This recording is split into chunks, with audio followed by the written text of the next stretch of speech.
Two-pointer, puts it up, too strong. Rebound, Bridges tips it out to Crowder. Bucker for three.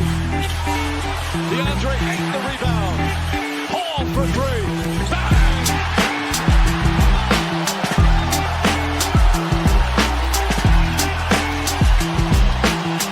Middle to the drive, blocked by Ayton, saved by Bridges. Soundstripe.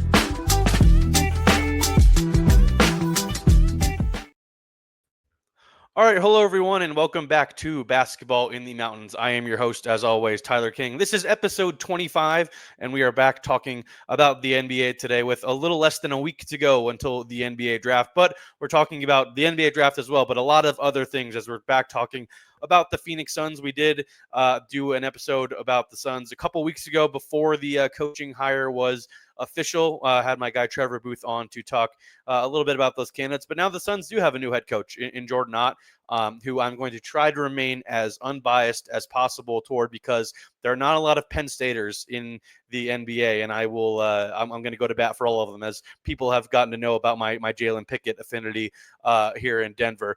But a lot of stuff to get to today. Kevin Durant as well. The trade that feels like the saga has been ongoing for months, but he's still a member of the Suns as we talk right now on Friday, June 20th, before the NBA draft, which will be next Wednesday. And to talk about the Suns and everything that's going on down there in Phoenix, I've got my guy Erik Ruby from PHNX. Erik, thanks for being another first-time guest on the show.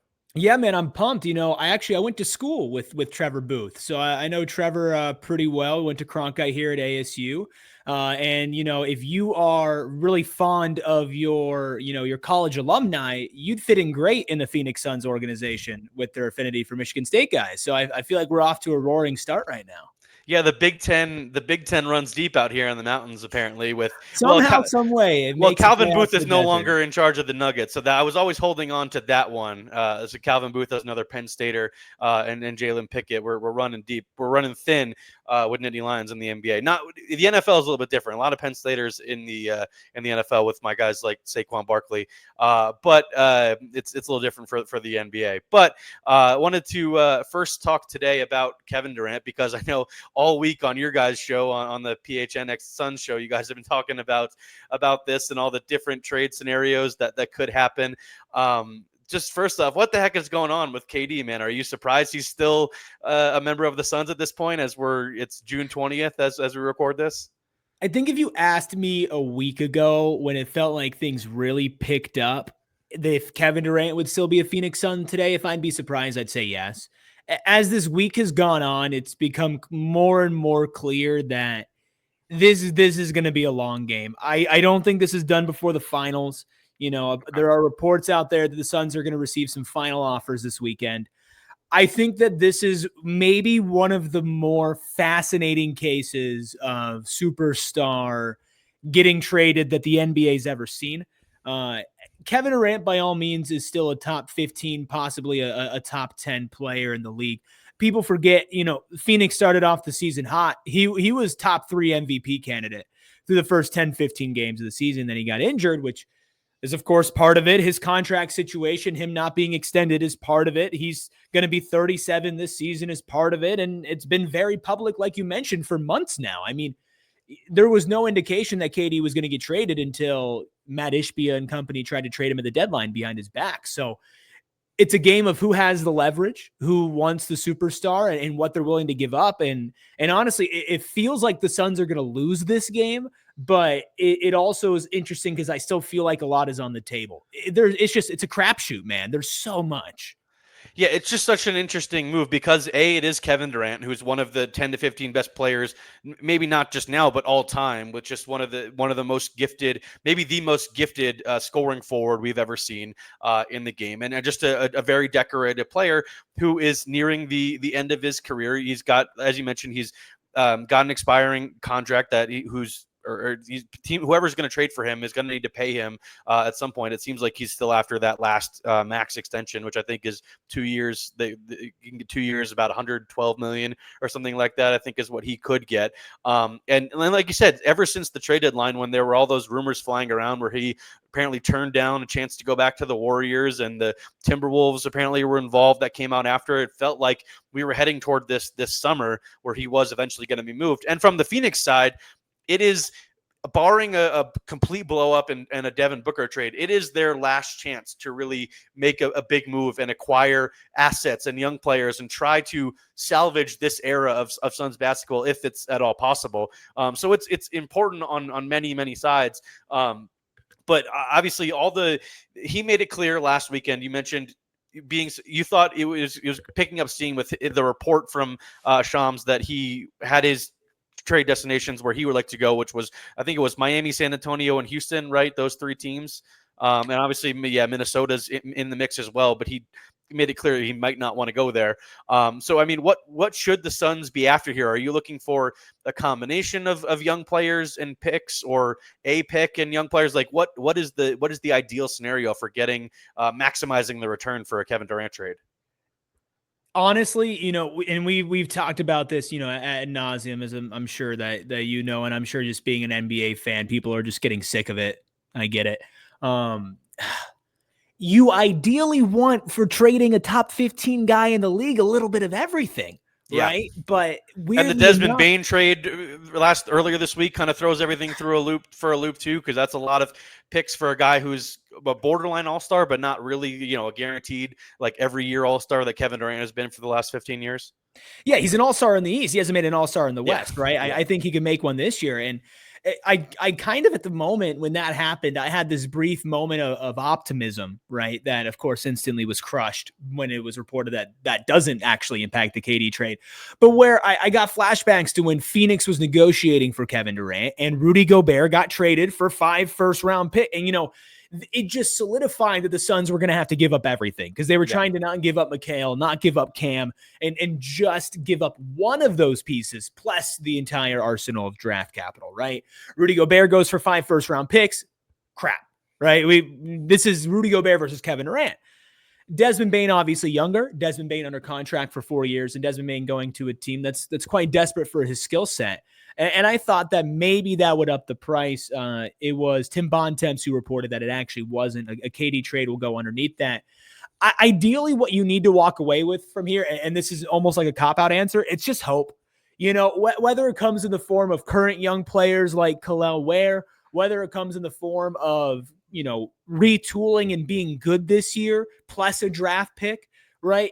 You have been so hopeless and so distraught as an organization over the last year or so, when it's coming off of the biggest high of highs, trading for Kevin Durant, right? Trading for Bradley Beal, which at the time everybody was a big fan of, right?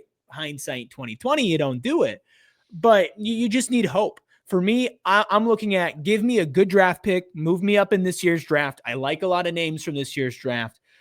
Give me a one young player to build around, or a solid player who's on Devin Booker's timeline, and maybe a future pick. And some people come at me and say that's overpaying. We're talking about 3-4 genuine assets here, maybe, for a guy that, if he was under contract for 2 more years, would probably be going for another king's ransom. Maybe not exactly the same as what he got from the Nets, but certainly not what we're talking about right now. Of those teams that we've been talking about, is there a favorite that you have in terms of what you're looking to get back and kind of a package that intrigues you? I know Houston's been talked about a lot, with whether it's Jalen Green and Jabari Smith Jr. or Jalen Green and another young player, whether that's Cam Whitmore, probably not Reed Shepherd, but or Tari Eason, who I know a lot of. I've been a big fan of Tari Eason since he was in the draft. Is that kind of the ideal of what you're looking for? And then maybe that number 10 pick that Houston has right now too, which we'll get into some potential guys that they could target, whether it's 10 or if San Antonio includes pick 14 in a potential trade, and then number 29 as well, which the Suns currently have. We'll talk about that a little bit later. But I mean, is there an ideal package for you that would satisfy kind of all the things you said the Suns should be looking for? Houston feels like the most ideal, and Houston's playing hardball. I'd say I got into it with Rockets fans on Twitter, but really they just started screaming at me. That's not hard to do either. That's pretty easy to do. Yeah. And the thing with Houston, the Houston deal, you can get some athletic wings, either Jabari Tari, if you want to have both of those somehow together. I hate Jalen Green on the Suns.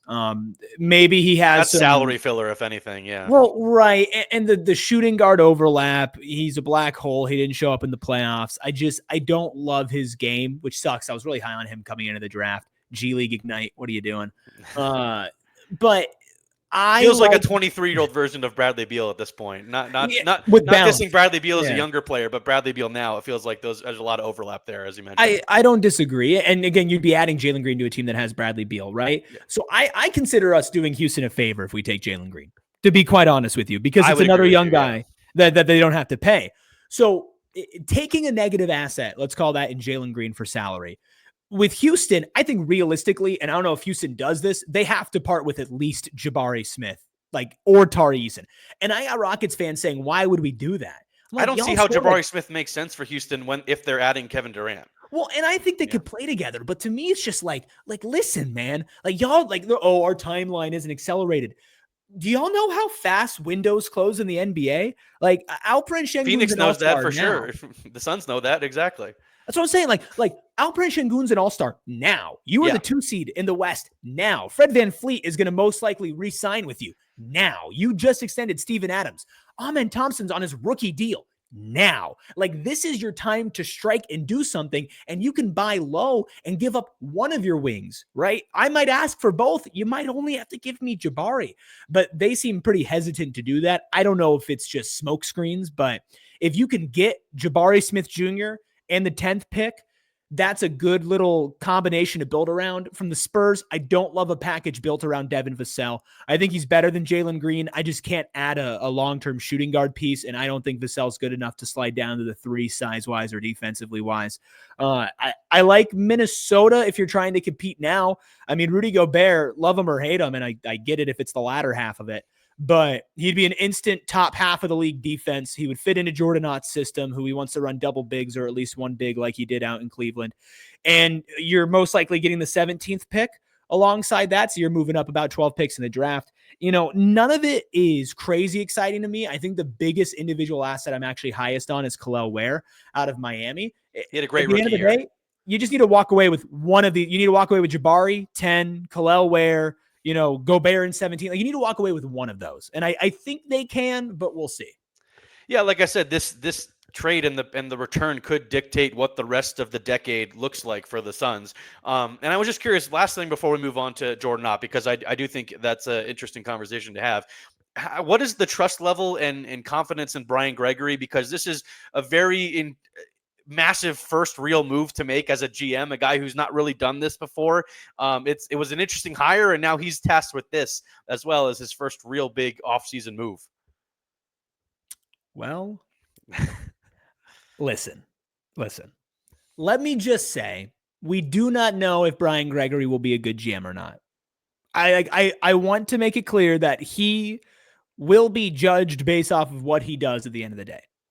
That being said, I've watched a lot of press conferences. I've covered a lot of press conferences. My old job, I used to be literally transcribing audio and cutting audio for radio station, listening to every single press conference in the state. Okay. That was the worst press conference I've ever seen in my entire life. It was really, really, really, really, really, really bad. Now, there weren't a lot of positives to take from it. That's for sure.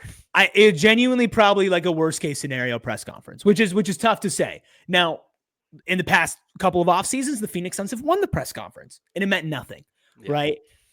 That being said, is my confidence level in Brian Gregory high? No, he has to earn it. I'm also very much on the record in saying, I don't know if there is a more clear-cut first decision than trading Kevin Durant. Now, how you navigate those discussions definitely probably impacts things.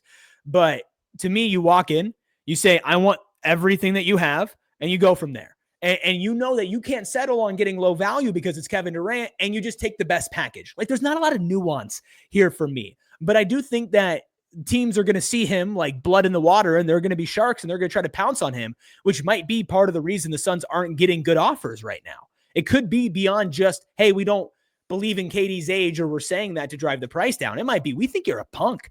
Like, we don't trust you, dude. You don't know what you're doing. We are going to fleece you, and you're going to like it because your back's against the wall. So I don't have a lot of faith in him, but I'm willing to have him earn my faith.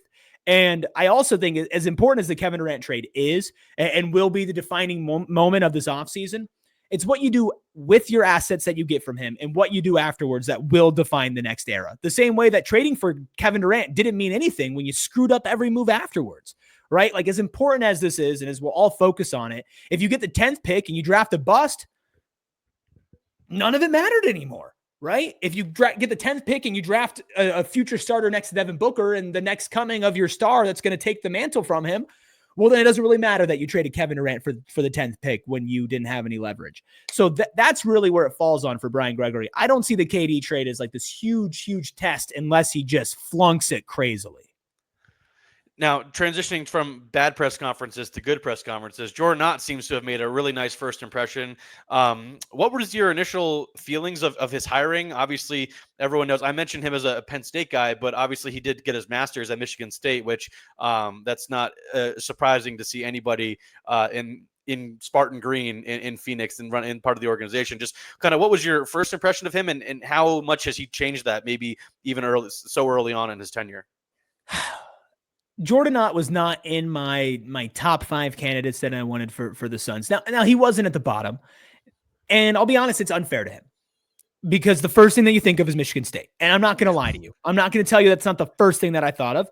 And I'm not going to tell you that I didn't make multiple jokes when he first entered the fray that he was going to be the next head coach simply because where he went to school. It's unfair to him. And it's not his fault. That's Matt Ishbia's fault. That's Brian Gregory's fault, right? That's not on him. Because this guy has actually earned it. And I love that he said that in the press conference. I walked away from that press conference. I wouldn't say that like my mind has been completely changed. It's the same thing as Brian Gregory, though, where, he has to earn it, right? I have to judge him based on how he coaches, because the last 2 off seasons, I was ecstatic about the head coaching hires. Here we are now. But he seems very down to earth. He seems like a psychopath, which is exactly what I want out of my coach. I want my coach to just be psychotic. Right? Like, he was very even keeled. He was very in detail on certain things. And when he was questioned about being there because of his Michigan State ties, he's like, listen, I earned this. And it was almost like slightly uncomfortable, like how serious he got with that. And I loved it, right? I loved it because this is somebody that's been grinding, right? Like, he went to Penn State, right? Then he went to Michigan State and was a film room assistant while he was getting his master's, right? Then he goes to the film room for Atlanta under Mike Budenholzer, ironically enough. And then he goes to Brooklyn, then he goes to LA, and then he goes to Cleveland. And the last couple of years, he's been one of these guys in these circles that's like, okay, he's up next. He interviewed for the Charlotte job last year, was a finalist and didn't get it. Yep. So I'm excited about him cautiously. I'm ready for hopefully a good, solid coach who's ahead of the curve. Everything we've heard. We had Shane Young, who covers the NBA for Forbes, on our show last week, or it was beginning of this week. What a week. Holy crap. It's been a long week. And he talked to Donovan Mitchell, who played under Jordan Ott, and said that Jordan Ott would consistently be sending his team plays and film, not just from the NBA, not just from college, but from EuroLeague and overseas hoops, and say, how can we implement this to make it work for us? So I have faith in Ott going forward, but it's very fickle faith. He can lose it really quickly and he can gain it really quickly. But the reality is, like, it's kind of unfair how he's been set up by this front office, but part of the gig. Show up, do well, doesn't matter anymore. It's certainly a change from the last couple coaching hires, like you mentioned with Monty Williams and Coach Bud, even Frank Vogel, like three very different head coaches to what Jordan Ott is as a first-time head coach in the NBA. And like you said, a guy who's quickly risen through the ranks and has been a grinder, a true hoops sicko, it seems like. And it kind of reminds me a little bit of a couple of years ago when the Jazz hired Will Hardy, who was obviously a very well thought of assistant in Boston. And that came right before the Donovan Mitchell trade. Now, I don't think a full blow it up scenario is coming for Phoenix in terms of a Devin Booker trade, but it does seem to have signaled that the next era, the next 40 years of Suns basketball is going to be a little bit more patient and willing to work with the head coach, because obviously we've seen the last couple of years. It is the fourth coach in the last 4 years for the Suns. It does seem like maybe this will be a little bit more patient approach and letting Jordan Ott kind of build his system. Which what exactly do you feel like are going to be his core principles as the head coach of the Phoenix Suns? Practice shows more than what speaking does, but Obviously, based off course. of what Brian Gregory said that they want the identity to be in, and what Jordan Ott has been, in his stops as a coach, and what he said at his press conference, the Suns are going to get bigger. Expect definitely double big lineups if they have the personnel to do so. Offensive rebounding and rebounding in general is going to be very important to this team. Hustle, athleticism, it's a far cry from what you saw from them the last couple of years, is what they're trying to be, right? I think some offensive innovation on the movement side of things, especially as far as off-ball initiation with Devin Booker, Bradley Beal, if he's still on the team, whatever other shot creator, which is something that they severely lacked, especially under Mike Budenholzer. Frank Vogel, time will look kindly upon Frank Vogel. He did lose the locker room. I can confirm that from what I've heard. But compared to Mike Budenholzer, he's Phil Jackson. Like Mike, I don't know what the hell happened to Mike Budenholzer, man. But it was the single worst coaching performance I've ever seen in my entire life. So it's going to definitely seemed like he was mailing it in by January. Listen, I listen to all these press conferences. We cover it. We play, we do post-game shows for every single show. We do pre-game show for every single show. So he's doing availability for all of this. I've never met a coach that it feels like just made the wrong decision every single turn. And he did. It's insane. It's absolutely insane. And honestly, from what I've heard, it didn't work from the start. So you're going to get a pretty far cry from that. I think defense, hustle, energy, going big, rebounding. These are things that helped unlock the Cleveland Cavaliers, who are founded on offense by two really small guards. But then you have two massively big defensive players down low. I think that's the type of style the Suns are going to try to find themselves into, which is why they've been targeting a center so aggressively in KD talks, and most likely will in the draft if it's available as well. And just last thing on Jordan Ott, like what has the sentiment been from Devin Booker as well? It seems like he signed off on this hiring, and obviously you kind of always have to include your franchise guy in decisions like this. How do you feel like those two guys will mesh, as they are the kind of the core architects of what the Suns are going to look like on the court next year? So it was reported that he got the stamp from Booker, and Gregory and company confirmed that, he was, involved in the process, and as he should be. He's your franchise all-time leading scorer. You're going to sign him to a 2-year, $150 million extension this summer. He is committed to Phoenix. He stuck through some of the worst basketball I've ever seen in my life, including last season. And he continues to commit and stick to this franchise. I don't think this happens if Devin Booker doesn't like him. I don't think that Booker had the final say. It's reported that Ott was his first choice. Do we really know? Not really. That's always the report afterward. The guy who gets chosen is always the first choice of the season. Oh, he was our guy from the start. Yeah, that's why you had 7 finalists. But that being said, I think Devin Booker just respects minds of the game and people who show that they care, people who show that they're willing to adapt and to lead to a certain extent as well. And that doesn't mean get up and yell at people, but it just means be a leader, be who you are. And I think what I got from Jordan Ott is authenticity. And I get that from Devin Booker as well. So I don't really know how they're going to mesh. Obviously, success cures all wounds. Winning makes you smile. Not something we saw a lot of last season. And maybe we won't see a lot of it this season, but Book is appreciative of the process, and you saw that when he stuck through the beginning of Phoenix. And honestly, he's had more head coaches in his time in Phoenix than anybody else has played for in that time span in the NBA. And I think anybody else in NBA history has played for in that time span. I believe this is his 8th head coach, and he's entering. It's a staggering amount of coaches. It's going to be his 11th season. Yeah, this is 8th head coach.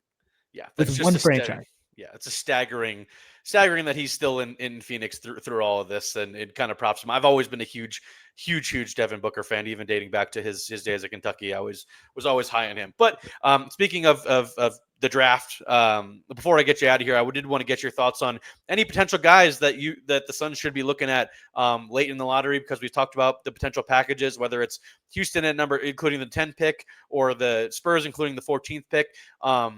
What are the Suns you feel like they'll be targeting? Do you think it's star bets or just kind of guys that you feel like have a higher floor and maybe an easier path to contributing early on than somebody that has you're taking kind of a swing?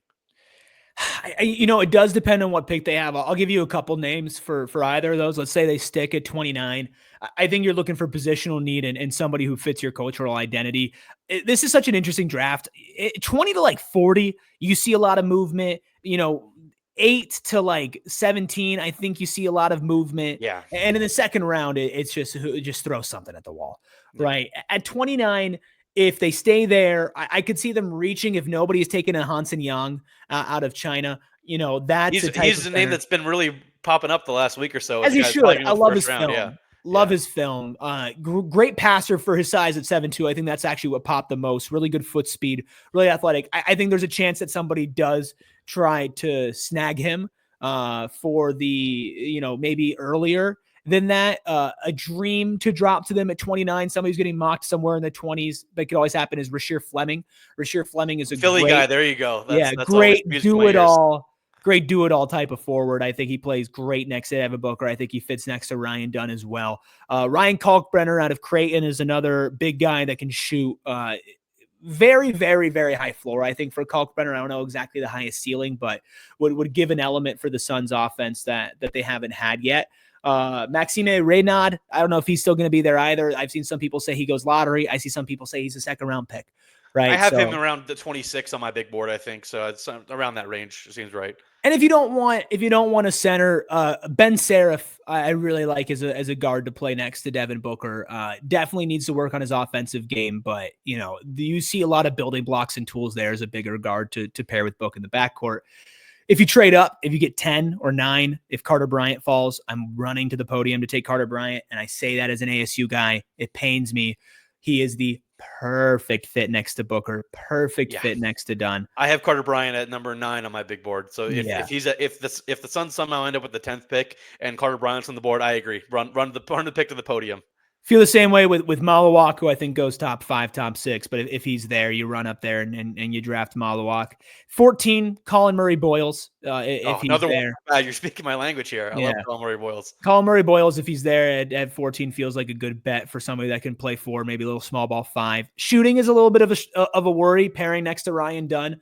So I wouldn't reach. If he's there with Minnesota 17, I would maybe feel a little more comfortable with that just because of the fit with Dunn. I project Dunn to be a long-time starter for this team. So I do include him when I'm trying to build the team around him. And then if you want me to be a sicko, I can give you like a couple second-round guys. Oh, well. Absolutely. I love that. I'm deep into my bag at this point of trying to watch the second-round film. Amari Williams out of Kentucky is one of the best offensive rebounders in the country. He perfectly fits into what Ott and Gregory seem like they want to do, and has consistently been a fantastic offensive rebounder through his 5 years at college. I'm intrigued by Eric Dixon out of Villanova, even though his defense is god-awful and atrocious. He led the country in scoring, is a 3-level scorer, a shooter to the max at 6'8". There's something there. I don't know what it is, but there's definitely something. And I do like Ryan Nembhard. Tough for positional wise, but almost 10 assists per game, good efficiency on everything, sees the game well, and it's just a dog. So those are good. Some names to watch at 52. If Yannick Conan Niederhauser falls, which I don't know if he does to 52, you run up there and he might be a guy more at 29 for the Suns. Yeah, more than anything. He's risen a lot. He has risen a lot. I really like his game. And just to throw in another name, I like Thomas Sorber out of Georgetown. If you can I love Thomas Sorber. Yeah, I'm a big Thomas Sorber guy. Best finisher interiorly on your team. Hands down, walking into the season, he'd be a fun fit. You a Danny Wolf guy at all? I like Danny Wolf. I think a lot of people have been hating on him. Now, the athleticism questions, I semi understand, but 7'1", can shoot, can pass, can take it off the dribble. If you're going to run a double big lineup like, Ott kind of seems like he wants to, having somebody like that is pretty beneficial. He could play next to Nick Richards, Oso Ighodaro, whoever the other center is. I like him. He feels more like hey, this guy's slipping a little bit. Let's go up it and take him at the end of the teens if we can, or move up. I don't know if I spend 14 on him, right? Yeah. That's kind of that athleticism issue. It bothers me a little bit, but I'm not as low. Some people say he sucks. I don't agree with that. I have him at 17 on my big board, right behind Thomas Sorber and Rasheer Fleming. I don't hate that. I don't hate that. I have him right above Walter Clayton and guys like Yegor Demin and Will Riley. Ooh, I Yeah. love Yegor. I'm big. I mean, Big I 12 have him at basketball 19. guy. Yeah. Yeah. And then I've got Jace Richardson at 21, who obviously that would be No thanks. just the meme pick if the Suns are leading into the bit. I'm not trying to hate on Jace. There was a moment in time where I was like, you know what? I kind of don't hate the fit, but honestly, I got a couple concerns, obviously, about the size and everything. Yeah. And using the draft pick on that position. You got Yegor at 19. I think that's a little lower than most people. Yeah, I have Kasparas Jakučionis at 13, so obviously very similar archetype of players. Sure. It's not my favorite type of player, and I have concerns about the shot for both guys, but I think I trust Kasparas a little bit more to create for himself in the half court more than I do Yegor. So if the Suns end up with 10, I think that would be interesting for Jakučionis as like a lead guy to help take some of the offensive load off of Devin Booker. That would be an interesting fit too. But I would be leaning more toward a guy like Carter Bryant or Colin Murray Boyles, who I have Murray Boyles at 8 and Bryant at 9. So I love both those guys for sure. Yeah, I'm a little higher on Yegor, but I hear what you're saying. The shot creation stuff I'm a little more comfortable with him because he showed some of that in the tournament. But I hear you. I think that if I'm at 10 and Carter Bryant is gone and Colin Murray Boyles is gone, I might consider taking a Yegor Demin, but that's just me. I think if you're there at 10, you're hoping one of those wings falls. Yeah, that would be Cedric Coward. Obviously, I know love Cedric. Love Clifford Cedric very Coward. well. A CSU guy who I've covered his entire college career. I think that would be an interesting fit as well alongside Devin Booker at the 3, because I think Neek's got some really good positional versatility for you there. Can guard a bunch of different spots. But so glad we got to rattle off a couple names there. And before I get you out of here, you mentioned obviously being an ASU guy. We haven't talked a ton about the Sun Devils at this point of the offseason. But what are your thoughts on Bobby Hurley coming back? Is this the make or break year for him? And any transfer additions intrigue you, or are you just still upset about losing Quaintance to Kentucky? Arizona State basketball, man. This is going to be the year from hell. And last year was the year from hell. And the year before that was the year from hell. Welcome to the year from hell, part 3. Bobby Hurley is a sitting duck. He's on the last year of his contract. He will not get an extension unless this team makes the Sweet 16, which, let me tell you, this team, it might not even get 16 wins. So, this is the biggest throw this season in the gutter season I've ever seen in my entire life. I don't want to disrespect, some of the players that transferred in, but Arizona State men's basketball is in a bad spot. And I like some of these individual talents that they're getting, but I don't think there's anybody who's worth like being like, oh, you got to keep their eye on them. They did just get this guy named Moore Diop, who was playing overseas. He was averaging 16 on a B League Eurobasket team and 6 points on the A League team. So he's something. He's 7 foot. He can run. He can dunk. This team is going to be the worst team in the Big 12, and I'm pretty confident about that. Colorado's is going to have some competition. I get it. Yeah. I get it, but I just Oklahoma State's gonna be bad. There's gonna be some rough teams in the Big 12 this year for sure. This is a bad situation for Bobby. This is a bad situation for Arizona State. I love my job, but I think the roughest part has been covering Arizona State basketball. It is not in a good spot. Yeah, that is it. From afar, it does not seem like it seems like a major reset could be coming. I mean, Arizona State had the number 3 recruiting class in the nation going into last year. The nation. Yeah, Jane Quaintance was a great pickup, but if you can't keep him, that never bodes well. Quaintance is a top 10 pick. Yeah, next year he's going to be for sure. I'm a huge fan of him. I was disappointed he was injured when the Sun Devils came to Boulder in, I think it was like January. Yeah. He was hurt then, so I didn't get to see him in person. But and obviously won't this year because he's at Kentucky. But he'll be a really, really fun player to talk about next year's draft. So that's all I got for you, Erik. I really appreciate you coming on the show, venting a little bit about your teams you've got down there in Phoenix. But it's gonna be an interesting next couple of days leading up to the draft. That's for sure. Whether or not KD is a member of the Suns after Wednesday night, that's yet to be seen. But a lot could happen, and a lot a lot for us we'll have to talk about after the draft. So looking forward, maybe we'll have you back on late next week to break out whatever does happen with KD and the draft and all that. Yeah, man, we'll definitely talk again. I'm sure there are going to be about 1 million storylines by the time that we're recording this. By the time it gets posted, who knows? Kevin Durant might be traded right now. I gotta check my phone. But yeah, man, I appreciate it. Had a great time and happy to come back. All right. Thanks again to Erik Ruby from PHNX on the Suns podcast. They've got their and the Sun Devils podcast. This will do it for episode 25 of Basketball in the Mountains. Stay tuned next week. We're going to talk a little bit more college basketball. Did an episode on the Utah Utes, the running Utes, and all the changes they've got going on there under new head coach Alex Jensen. So that'll be a fun episode as well. And then, like I said, we'll be back after the NBA draft to talk everything Utah Jazz with the number 5 pick, and they've got pick 21 as well. And then Phoenix has 1 pick right now, could have multiple picks depending on any trades they might make there. So a lot to talk about, despite basketball wrapping up here as we're recording this before Game 7 of the finals. And by the time most of you listen to this, Game 7 of the finals might be over with. But appreciate everyone listening. As always, make sure to go rate, review, subscribe wherever you listen, Apple or Spotify, or if you prefer to watch on YouTube as well. Subscribe to my channel, leave a like, leave a comment. All of that is super appreciated. And like I said, thanks again to Erik for coming on, and thanks everybody for listening.